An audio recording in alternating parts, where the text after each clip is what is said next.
Hi, everybody, and welcome to another exciting edition of Words, Images, and Worlds. Delighted on this episode to be talking with comics writer Joe Corallo. Joe, thank you for Yeah, jumping in and talking with me.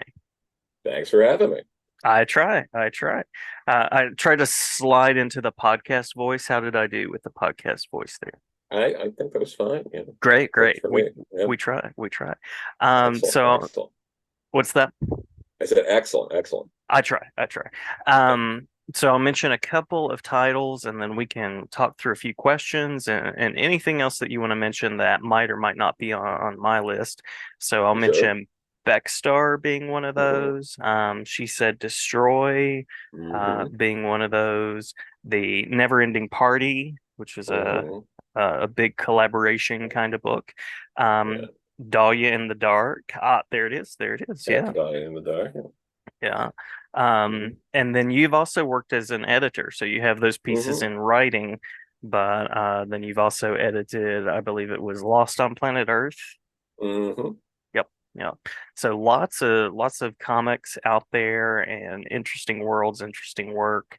Always curious about what it is about comics, but then also being a science fiction, fantasy, mythology sort of fan, what it is about those kind of stories that connect you. Yeah. No, absolutely. I'd love to talk a little bit about She Said Destroy first, Mhm, because it's like mhm. the first like big thing I wrote With with Liana Liana Kangas. Kangas. Yeah, yeah. Yeah. And I actually met her because I had edited my first like really big project was the Mine anthology to benefit Planned Parenthood, Hmm. and Liana illustrated Pat Shan's story, and I had met her at the signing we had at Forbidden Planet. That was December 30th of 2017. Hmm. Hmm. So I met her there, and then so we start talking, and I came up with this idea a few months later. Liana was the first artist I asked about it, and she said yes. And then Vault was the first publisher I approached about it, and they also said yes, which is just something that never really happens Yeah. in comics. It's something that does it's hard to replicate, and it's certainly nothing that I've been able to replicate since then. But so it's yeah, I was able to do that. We were able to get it on the schedule pretty.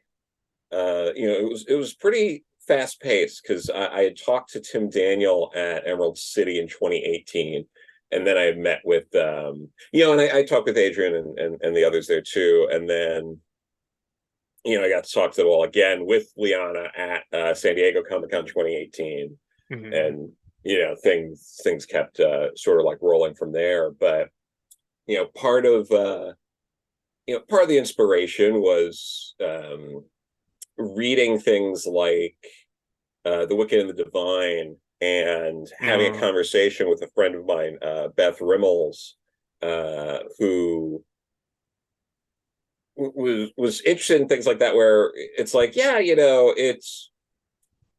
it's good, but the Morrigan in that and in a lot of things tends to be shown as this like villain, when she's really not, like more like Neil Gaiman's The Sandman, where death is not this like villain. I Uh-huh. mean, depending on how you interpret the ending, but the Right. the original ending, that leads to Daniel and all of that, depending on how you interpret that, maybe she is a villain. But um it's so I was thinking about that, and had this sort of science fantasy idea about two gods having a final confrontation, in the far future, Hmm.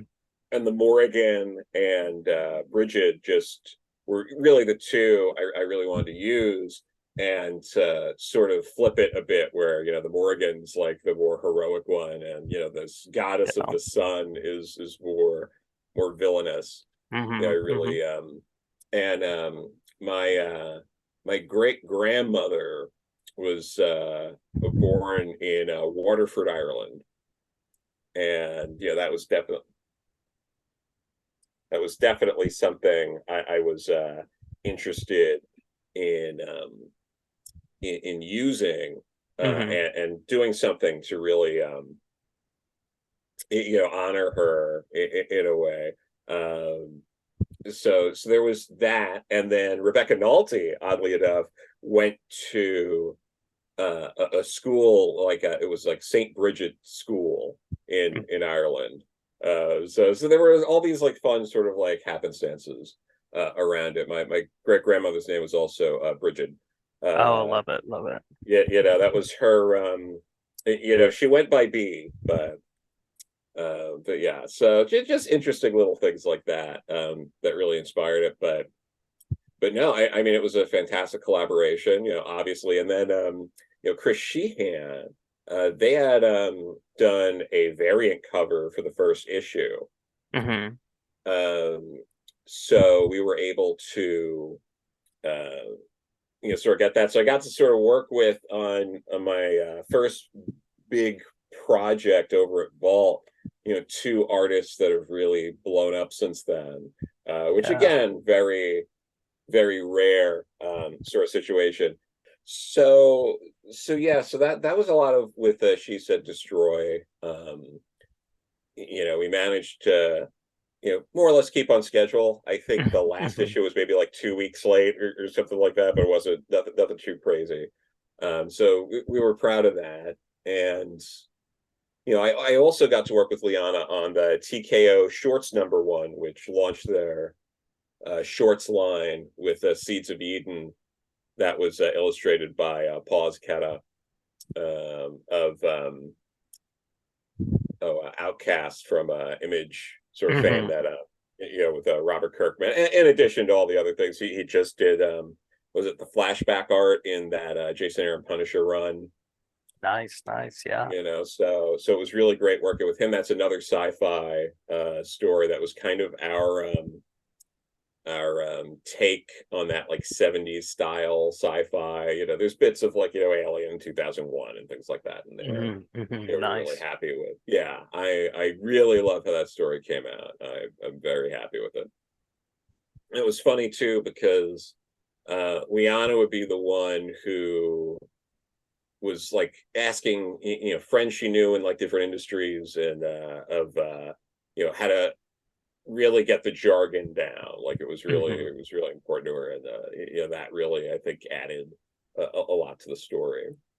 Yeah, yeah, and I really appreciate Liana's work, and you are continuing in sort of the mythological Arthurian worlds, right? You have a King Arthur project that's somewhere on the horizon as well. Yeah, there was it's on Amazon right now, I think, for pre-order. Uh-huh, But uh-huh. they're going to be That's where I rolling found out. it. Yeah. Yeah, so I think there's going to be more rolling out of the book uh, coming up, because San Diego Comic-Con, there's a lot going over. They just announced what was it, Flash Gordon, Gatchaman, and a few other Yeah. things. So Yeah, very cool. yeah, so and I'm going to be at Baltimore Comic Con and New York Comic Con, so I'm sure I'll be talking Nice. about the book at the Mad Cave booth there. But it'll be out. I believe Amazon said around like March 12th, Hmm. and Hmm. around there. But I already wrote the script. That's done, and over half the art's done. So I mean, it's really like it's moving along really well. Really excited by it. Nice, nice. It's a cartoon. It's based on the cartoon King Arthur and the Knights of Justice, which was like an early '90s cartoon. I want to say like '93, '94. Hmm. Hmm. And I used to watch it as a kid, so it was really interesting to get to go in and like work on a licensed property of something that I watched as a kid, and I had revisited since then. I had shown a friend of mine, Chase, episodes of it, because they were on like YouTube official sites and all that, and Hmm. on Hmm. Tubi. I think you could watch the first season on Tubi, and it was just great. I got to tell Chase that I'm like, remember that like King Arthur show I showed you like last year? Well, I'm getting to do something with it, so that was a lot of fun.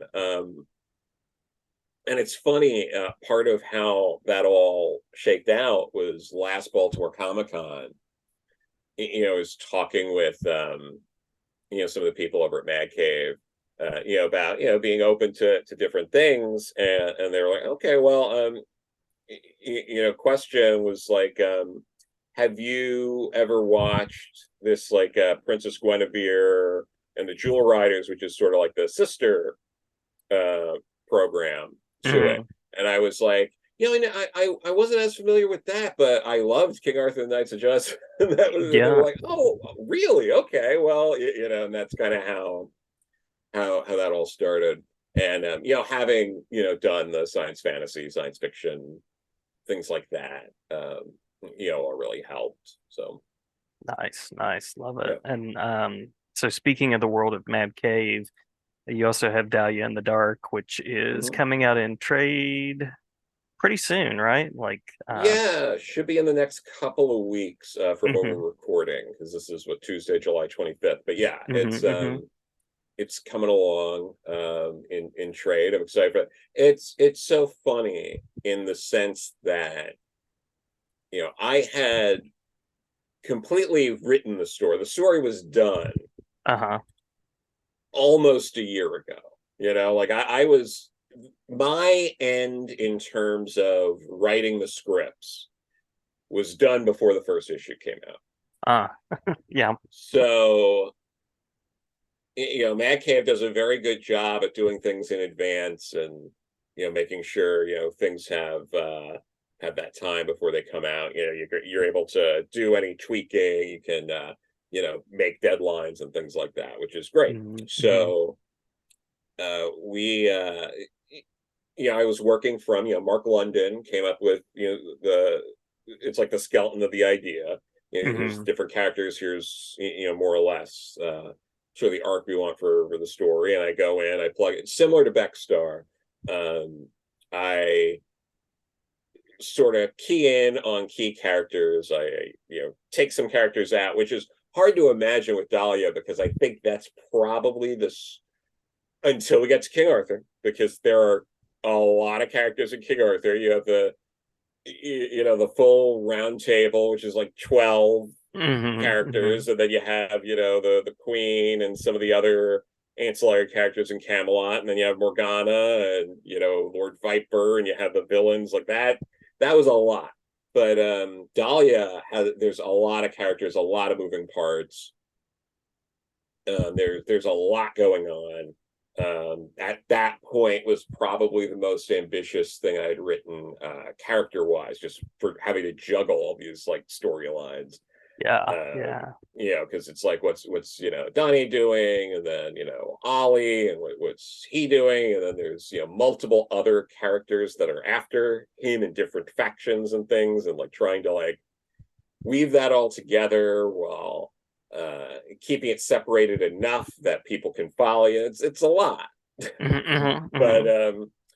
I had actually done some cross country driving before, so I kind of followed some of the paths, not all of them, but some of them from when I was driving cross country, in the Nice. past, like taking the I-80, through like Iowa, things like that, driving down to I once drove from Madison, Wisconsin to El Paso, Texas. So a lot of that part going down like through like Oklahoma, New Mexico, all that was was kind of pulling from some of those experiences. Yeah. But I love the genre play that you do too. Being like, Beckstar being the space sort of Mhm. more hard science fiction, as people might call it, and then Yeah, fantasy sci-fi, and then noirish sci-fi with some mystery thrown in. So yeah. love the way you kind of explore the genre too. Well, thank you. No, I really Hmm. appreciate that. I've gotten to a bunch of that. I've gotten to dabble in horror a bit as well, from the two Deadbeats musical horror anthologies I've gotten to co-edit with Eric Palicki. and Mm, the TKO short has a lot of horror elements to it. Um, but two things also that got to do that delved into horror were some of the Archie Chilling Adventures uh, stories. I got to write two of those last year, and mm, they're both going to be collected in the trade, which I think is out in September. It's the Archie's Chilling Adventures presents trade, and I had stories in Jinx Grim Fairy Tales and the Happy Horror Days. nice. So when that's out, people will be able to check those out as well if you missed the issues last year. But I'm really happy with that. I'm a big fan of Archie and all that stuff. I got into comics through the Sonic the Hedgehog Archie comics when I was a kid. Oh yeah. Oh yeah. Hmm. So Archie was like there from the start for me. So it was really great to get to go in there, do that, play around with some characters. Particularly Reggie in the Happy Horror Days story was a lot of fun to play around with. It was Reggie, Midge, and Moose are really the stars of that one. Hmm. So that was really great. And the Jinx one, I got to bring back like Kardak the Mystic from like the Golden Age stuff. I had pitched another Golden Age character that hadn't really appeared much, and Archie liked the idea and like had a few other characters. They were like, well, we'd like to use this list of Hmm. characters, Hmm. and I was able to use that and get um, you know some source material. So I got to read up. I was reading all the appearances of Kardak the Mystic before I even Mm. wrote that, and then I referenced there's one with these fishtail characters. Um, so I referenced that story a lot Yeah. Yeah. in that, which was a lot of fun. Yeah. Um, so I mentioned your editing with Lost Mhm. on Planet Earth.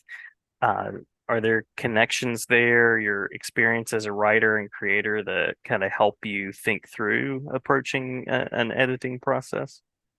Yeah, I mean it's all very different. It's every every project, even as a writer, is different, but when you're editing, there are different things creators and people working on projects look for in an editor. Hmm. They might want someone who's going to be more openly collaborative with them. Um, and I've had that as the case. There's some people who want more of a just managing editor. Just make sure we're the important thing here is to hit the deadlines Hmm. and Hmm. make sure there's no major mistakes or anything like that. So your job is to be on everyone's case about getting everything in and reminding people of those sort of things. But when it comes to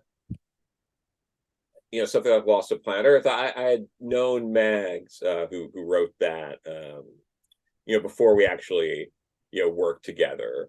Hmm. She's local, New York, so I've known her for a little while, and I had her in that Mine anthology, and having edited that, a couple months later, she was looking to do the next volume of Kim and Kim, but Katie Rex, who had previously been the editor, had a conflict, wasn't able to, put the time in for that. So she asked me to come on to edit that. So then I already got used to working with that team. So, when I'm working on something like Lost on Planet Earth, I already know how to work with, Max, with Claudia Guer, who was the colorist on Kim and Kim, but now she was the colorist and the illustrator. Just illustrated all of Lost on Planet Earth, and Zach Sam was the letterer for both of those. Hmm. So when it came to Lost on Planet Earth, Max already sort of had this like vision and the way I would edit it. Mostly like, being the point of contact with comicsology as well, handling things like they would, I'd be that point person to be like, they need these materials, they need this, can you do these sort of things, sort of take that off, everyone's plate. And then also, when asked or when looking over things, be like, oh, well, what if we did this? What if this was going on in the story, and sometimes you go for it, sometimes you don't. That's just how that sort of stuff goes with Hmm. that. It's different when you're doing a like a creator owned book. Like, Hmm. Lost of Planet Earth is strictly creator owned book. Like right now I'm editing, Sheena Queen of the Jungle for Dynamite. And that's a different process. They're not gonna look to me for any creative sort of suggestions, Hmm. because I'm working with, the IP holder and this and that. And Right. like there that, the buck stops, between them and Dynamite. And I'm there to basically, work with everyone, get, make sure the book comes out, Right. Right. in a Hmm. timely Hmm. fashion. So, and that's a very different experience. Hmm. Um, versus like there's all sorts of different ways to go. Because then before that, I had edited Cherish for Dynamite, which was a property owned by Dynamite, which is a different beast because again, it was a newer property. So I had Katana Collins brought on to write that. Hmm. Hmm. And we could kind of, we had calls and we'd figure out different things to do with the book, but we weren't, because that was a new, but there wasn't a Cherish before that.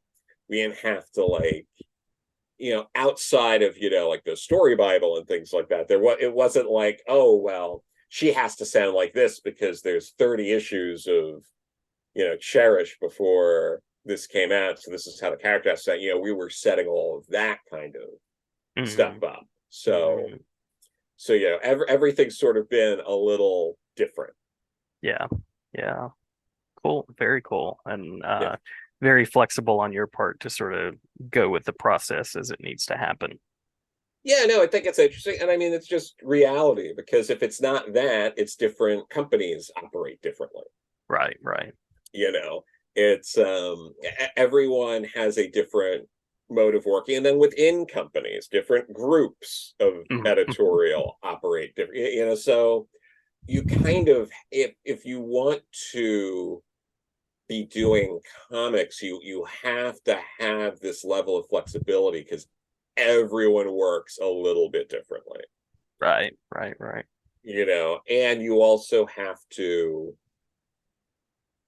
be able to, adapt to that while also setting up your own boundaries and things like that. Yeah.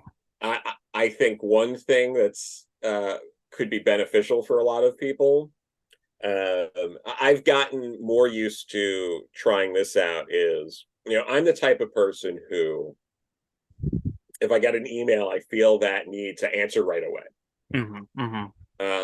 And I'll be up sometimes, like, late at night or whatever. And it's okay to set up certain boundaries in terms of, okay, I have to answer this email right away, but I can at least set it so it sends at 9:05 in the morning or something. True. True. Yeah, yeah. Yeah. So things like that.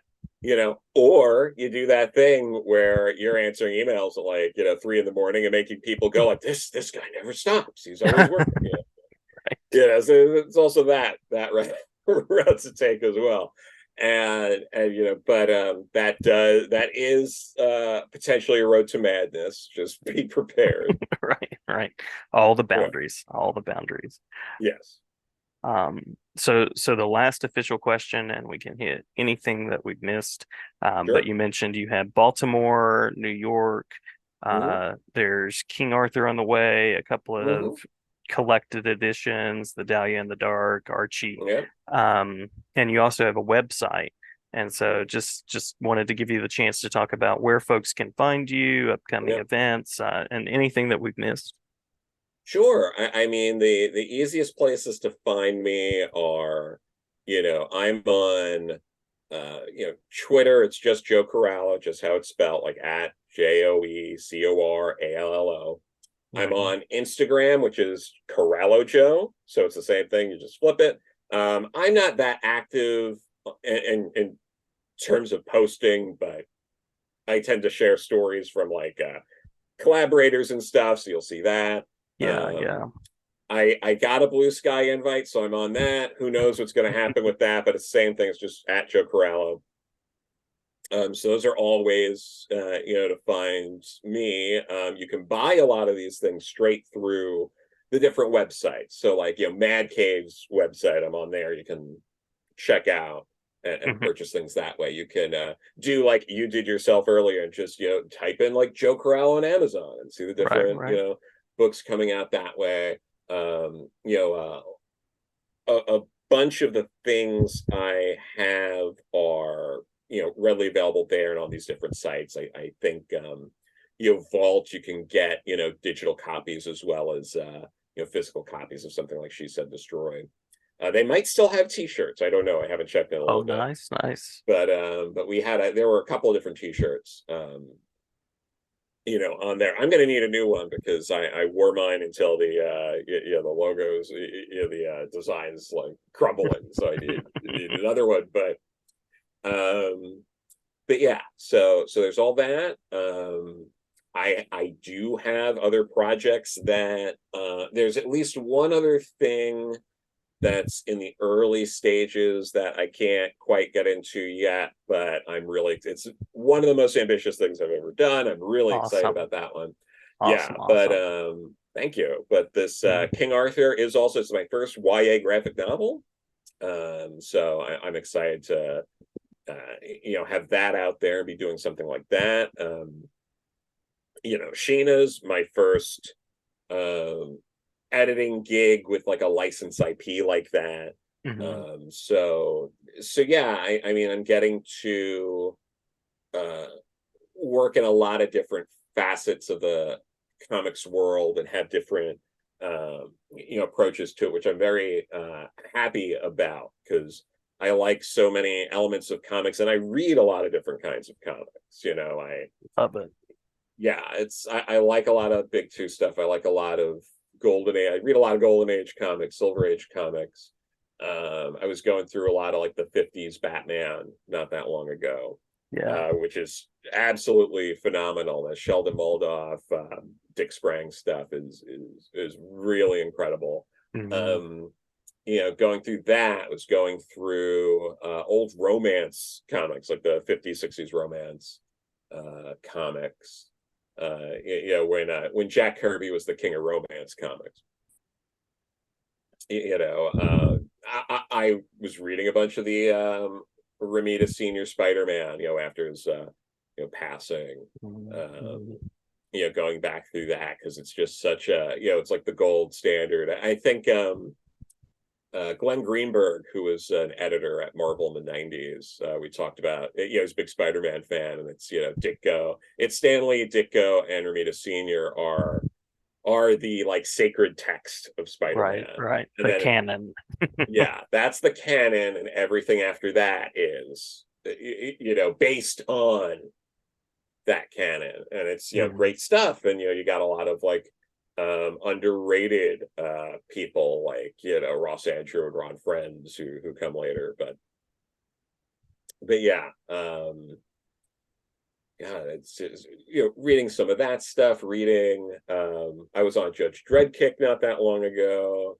Nice, nice. Yeah, I mean all that's fantastic. I was going through some newer like indie comics. I try when I go to pick up like something from Scout, something from in addition to Image, Dark Horse, Boom, all that Mhm. stuff. Mhm. Mhm. Fish Flies from Jeff Lemire, I picked that up, and Oh that yeah, was Yeah. good. I've been a Jeff Lemire mark for a long time. Sweet Tooth is still like one of my absolute favorites. His run Underwater on Welder. Moon Knight, Yeah, Underwater Welder, great one. Yeah. Yeah. yeah. Trillium, like just all of it. Like whenever he's writing and drawing, it's like it's really just phenomenal. A lot of French comics. Hmm. Beautiful Darkness and Satania are two like deeply underrated French graphic novels that I feel like more people need to check out. Obviously, like manga stuff like that, like Sakamoto Days is just incredible, and Chainsaw Man, and the works of Junji Ito, Kaiju Number 8. Oh yeah. Yeah. And then a lot of like a lot of autobio or biographical graphic novels, things like that. I still have to read Run, but I picked that up. I love the March trilogy. Yeah, yeah, that is a great series, great set of books really. And I'm hoping there's Yeah, more of Run to come. I think that was intended to be more than one book. So, yeah, yeah, no, absolutely. And then I'm looking forward to Daniel Klaus's new book. People like him, like I love Eight Ball, or like Charles Burns, people like, so like I have a pretty wide range of comics that love I it. enjoy, which is also part of why. Yeah. Oh, Killing Stalking, which I believe is it a manga? It's a Korean web comic. Nice, It's a really nice. disturbing one. It's like boy love horror comic. That's really great. But yeah, so lots of stuff out there. In comics that I love. So, it's part of why I want to do so many different things in comics, because I love so many things about them and different aspects of them and different genres and all that.